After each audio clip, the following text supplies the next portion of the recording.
Welcome to A Woman's Brew, where women talk about beer. In today's episode, we're going to be testing two beers from Siren, one that is a regular carbonation and one that is nitro, and see what the differences are. I'm Joanne, and this is Tori. Hello. And we are two beer-loving women on a mission to get more people drinking and talking about great beer. Come join us.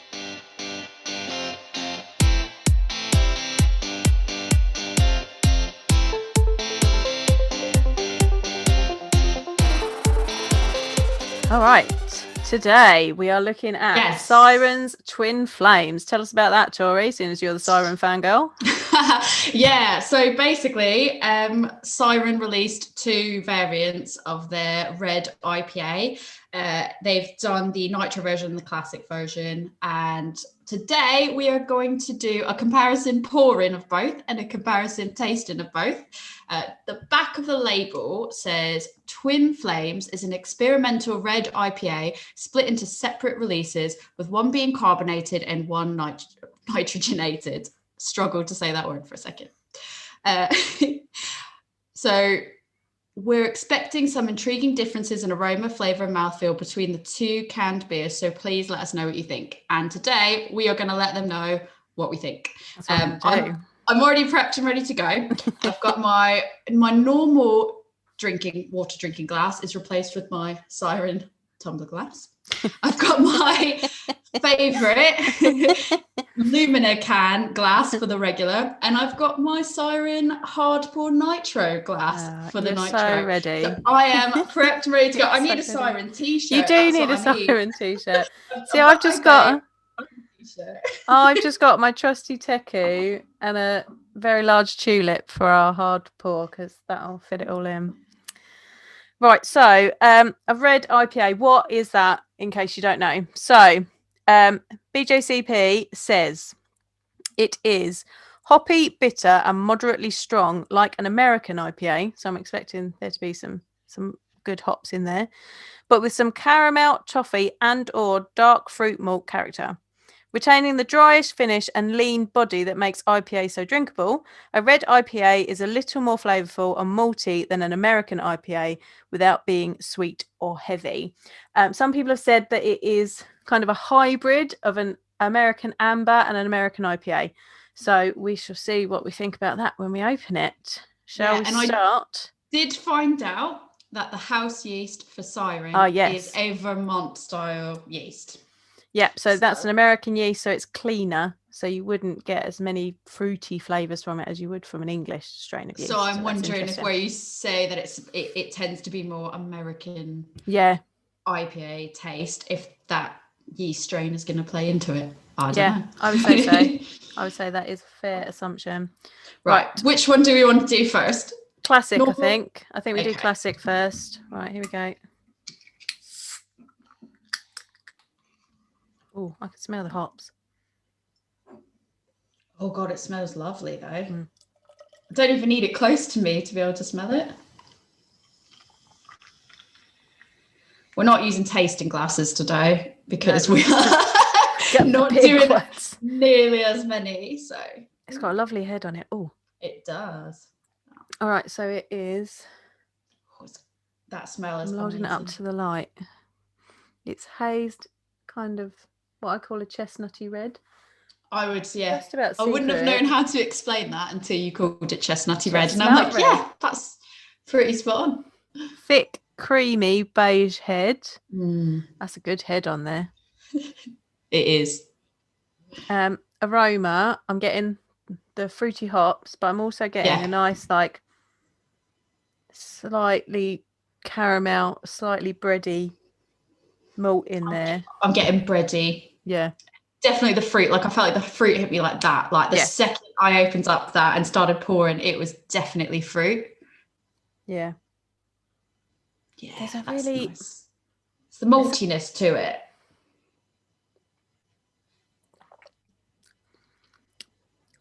Oh, that's lovely. There's a fruitiness. Yeah. But then there's that bready bread crust malt in there, just really balances it. It's really well balanced. Yeah, and I think there's like a bit of bitterness, but it's not a strong bitterness. It sort of mixes in with like the carbonation, if Yeah, you get what I'm saying. It's like it's carbonated, and through that carbonation, you get like a little tiny bit of bitterness. yeah.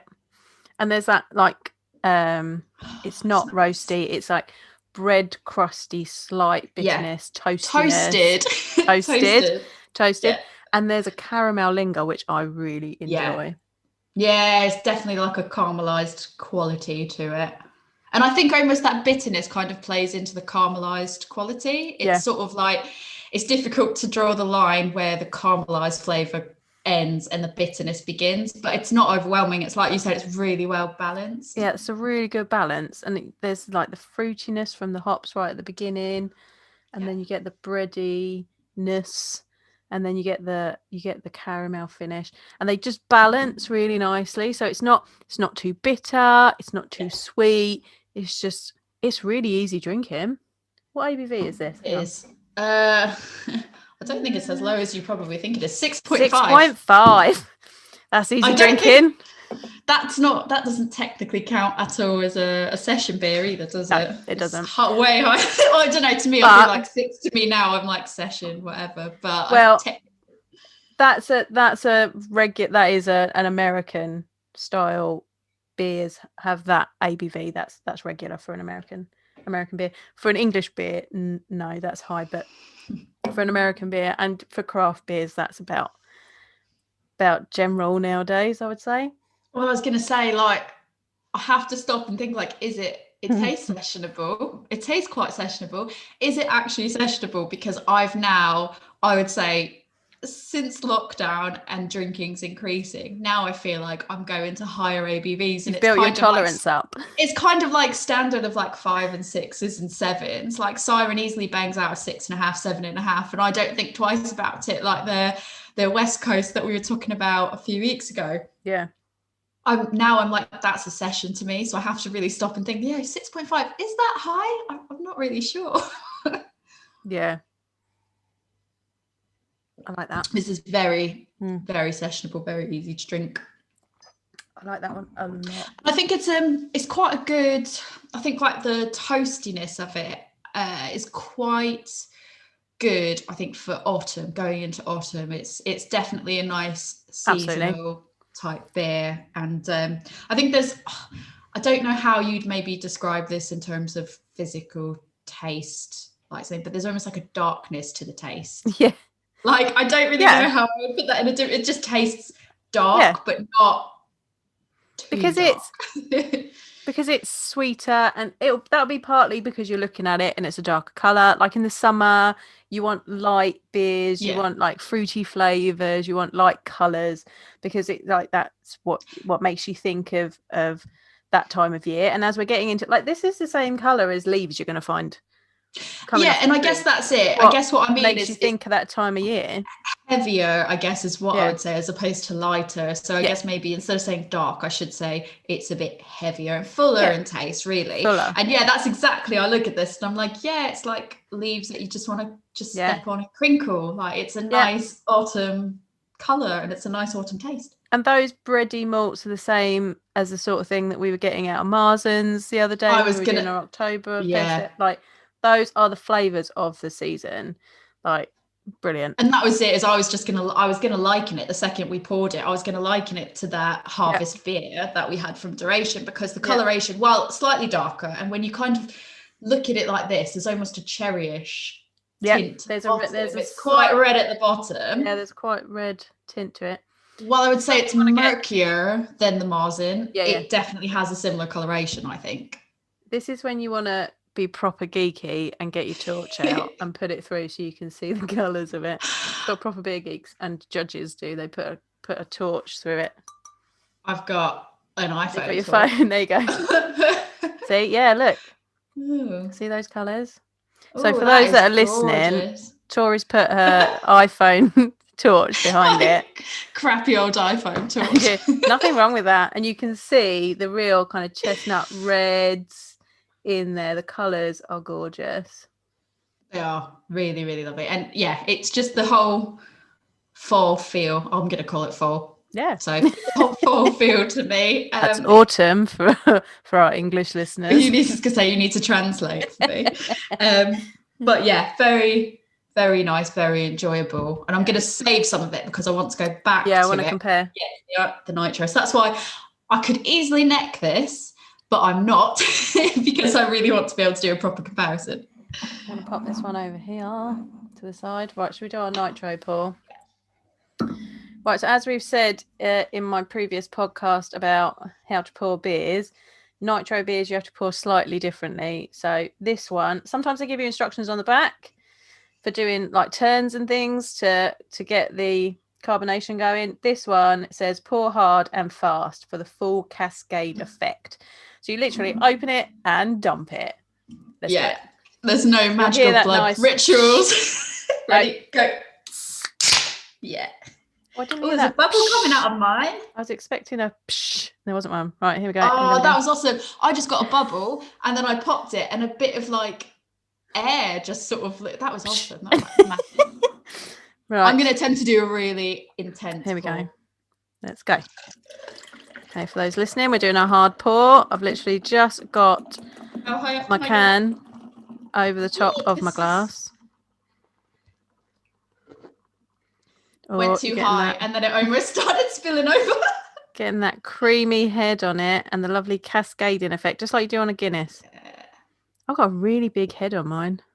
Yeah, look at that. But it's going to like a good 2 inches. Mine's still settling because I did a little bit extra pour onto it. Okay. I'm quite impressed with how high up I managed to get the can without spilling anything. Similar colour, I think. Yeah, I think the only difference is the bigger head. The head, yeah, I would say so. It looks creamier than I think this head did, which I guess you'd expect from a nitro. So it's very similar. If anyone's had the nitro Broken Dream, it looks very similar to that head where it was a bit porous and looks a bit light. Yeah, you know what? I don't know if it's maybe the thickness of the head's making a difference or maybe it's just in my mind, but I feel like the smell doesn't come through as strong, like right off the bat, as the non-nitro one did.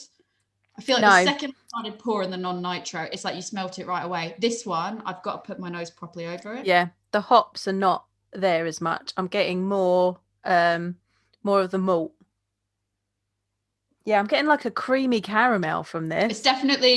It's as you'd expect, definitely creamier. Yeah, because of the nitro, but it does sort of change the taste slightly. But I wouldn't say it's worse, and I wouldn't say it's better per se. I'd say it's just a bit. The taste is a bit more muted in this. I think it's still enjoyable, but it's more muted. I think it's deadened the flavors a little bit.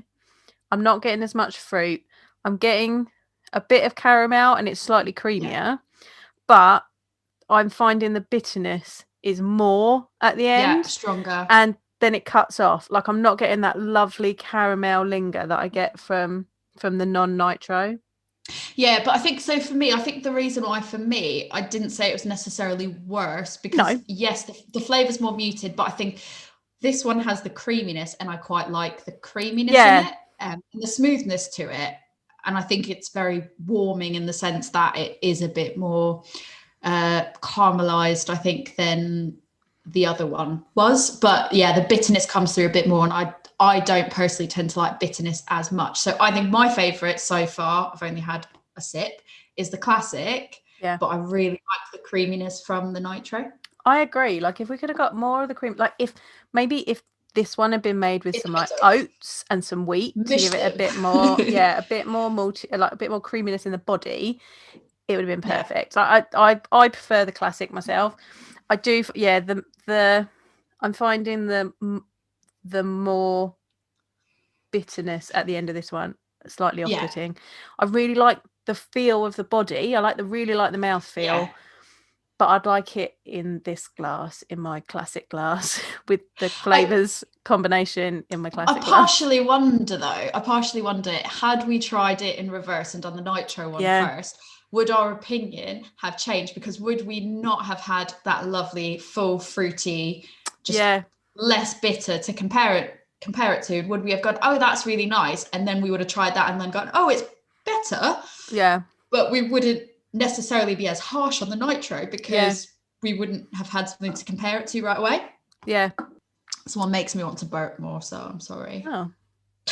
I don't know why. That's interesting. I don't know. I don't know the maths behind that. Sorry. It's still a nice beer.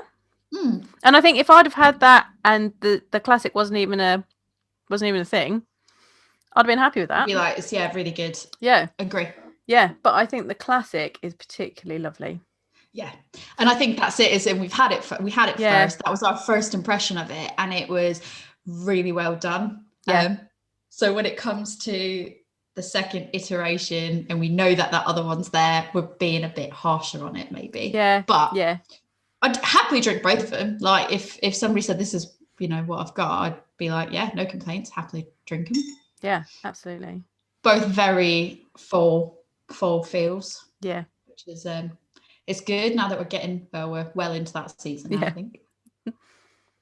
I think I am quite surprised that I prefer the classic, because I was like, yeah, I'm going to like the nitro because I love a nitro stout. Yeah. But I think I wonder if it's just because of the flavours that are in it, because it's the hops, whereas you don't get that in a stout. It's more because it's enhancing bits of it. It's enhancing the bits that I don't really like. I think I can definitely agree with that, because I think for me, I don't like it as much, but what I like about it is the creaminess, and I thought I would like it more because I really like when a beer has lactose, and not just lactose for the sake of it, when it actually fills a purpose in the beer, and it does make it smoother, and that's the type of beer that it is that you want the smoothness from.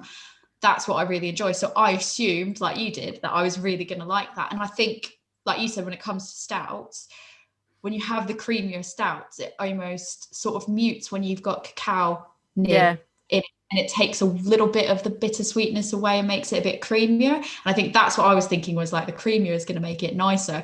But what it's done is it's removed the part that I like best from the IPAs, which is the fruitiness. And so I think it's really great that they sort of decided to try a nitro on an IPA. Yeah.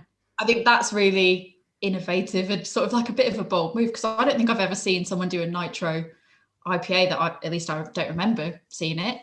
I don't think I've tried one. I feel like at one point everyone was putting everything on nitro. So I feel it's probably been done by somebody, but I don't think I've ever had one myself. I think this is the first one that I've actually noticed that was a nitro IPA. I think that the nitros I tend to notice are all the stouts, the porters, like that kind of stuff. So for me, it's interesting they've chosen to do this. I definitely still like the classic more, just for the fullness of flavour in it. But I hope they keep experimenting with nitro, because it's interesting to try, and I like that they've done this exact side-by-side comparisons, that we can literally do them next to each other. Yeah, it's so interesting. Like this is like a beer geek's dream. You know me, I love doing comparisons. I know. You were like, we're doing side by side. I was like, well, I'm obviously gonna get them. yeah, definitely. I like it a lot. Yeah. So how do we think, I guess, compared to what we said a red IPA should be? How are you feeling? I think the classic is a classic example of one. Yeah. And I think because you've got that lovely balance of the hops and the malts, is there a difference in the ABV?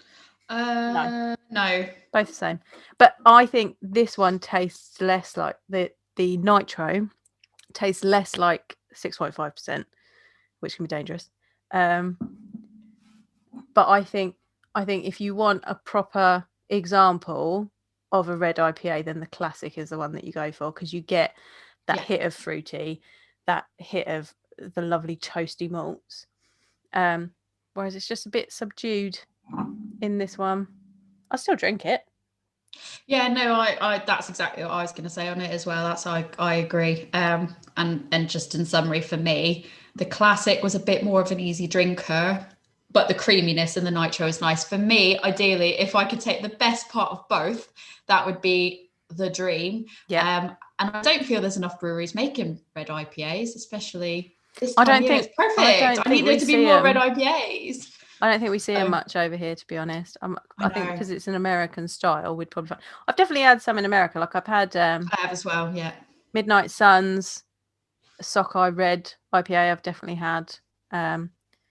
Yes, I've had red IPAs before, but I don't think I've had one over here. I think this is the first one that the first one I've noticed, and it might just be because it's Siren and I get the emails and I tend to notice them obviously a bit more. But I just think there needs to be, I know a lot of people like, you don't see a lot of Brut IPAs. I like Brut IPAs, bring on the Brut IPAs. I think you don't see a lot of red IPAs and I want to see more of them. So I'd like to see how other UK red IPAs would compare to the classic Twin Flame. So I think I'm lying. I think I had a red IPA the other day. I think I had.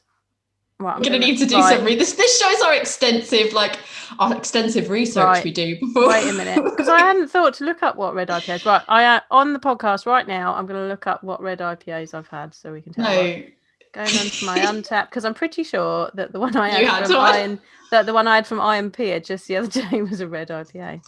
Right, here we go. I am checking Sockeye Red. Oh, I've had Hophead Red from Green Flash. I'm just trying to see if there's any other ones. Oh no, I'm lying. There was one from Aldi called Red Rye IPA. There's something called I don't know if that's UK or not, because this is like Beers of Europe, so that could be quite a ways away. Castles and Sons Red IPA on Honest Brew, but again, I heard of that one. That could be from anywhere in the world. Oh, Anarchy Brew Co. Anarchy Brew Co. does Psychotronic Warlord Red IPA. Oh, they do some nice beers. I like it. They do. And then there's, which one's this one? Oh, it's Red Ale, though, isn't it? That doesn't count. Yeah. I don't think I've checked. That's the only one that's definitely like, I only just did a quick Google search. So that was like the quick. So the one I had the other day was a Red Ale. See, I've seen red ales, but I don't know if that really counts as a... So I think they're similar, but a red ale tends to have a touch of rye in it, which gives it a spicy character. Yeah. So it's not that same bready, the bready toastiness is there, but you get more of a spiciness from the rye. So it's slightly different. So that's what I had the other day from Iron Pier. Rocherville Red. It was quite delicious. So if you're looking for red beers... Just thematic red beers. just trying all the red beers. But I don't think I've had a red IPA in ages. This is delicious. I think probably the last time I've had one. The last time I remember having one, it was probably when I was in the US, like 8 years ago. So I think this is a really well done representation for me, and I will happily drink this one. I think if there was spiciness to this, like a red ale, I probably wouldn't like it as much. So do you think? See, I like a bit of rye. I don't know. I'm very, when it comes to spiciness, it all kind of depends on how it comes through and in the flavor combination. I think the fruit combination of this is so good that if I had the spiciness to it as well, I might be like, oh, it's a bit too much, because this is so well balanced. I don't want to mess with it. So yeah, I agree. I think it's good. So that was our short episode. Yeah. So we go, if you can, go and get the Twin Flames pack from Siren. We recommend the classic, but email us or get onto our socials and let us know which one you prefer. So our email address is lovebeerlearning@gmail.com. You can find me at A Woman's Brew to tell me what you think. That's on Facebook and Instagram, or you can find Love Beer Learning on Facebook and Instagram as Love Beer Learning, or at the website lovebeerlearning.co.uk. And if you would like to get hold of Tori, you can find me on adventures_in_optimism on Instagram, and you can tell me which one you prefer and we can fight it out if you want. That's fine. We'll just fight it out. So cool. I'm sure we'll be back next week. Maybe. So we're on all of the big podcasting platforms. Go give us a subscribe. We've got 19 subscribers on It's on Spotify now. Thank you very much for those who have subscribed. So exciting. And I just want to say, I got this lovely feedback on Instagram. Oh, yeah, let's have some feedback. I'm just going to pull it up because I just thought it was really nice. So from Suffolk Beer Snob on Instagram, who I follow, and he does we've got a lot of beers in common that we like. He's shared us on his stories, and he just said, equal parts entertaining and informative, fact-filled and fact-fueled. Give it a go. I liked that, fact-filled and fact-fueled.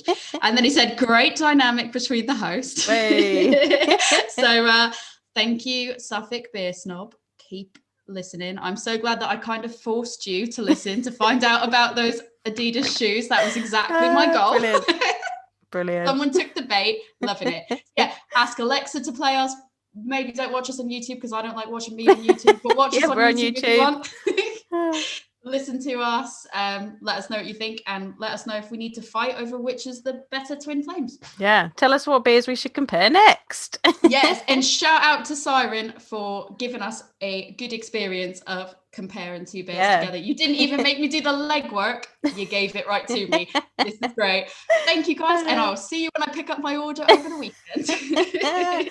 Brilliant. She's always in there. They know her name by now. I'm always in there. On that note, keep on listening and cheers. Cheers.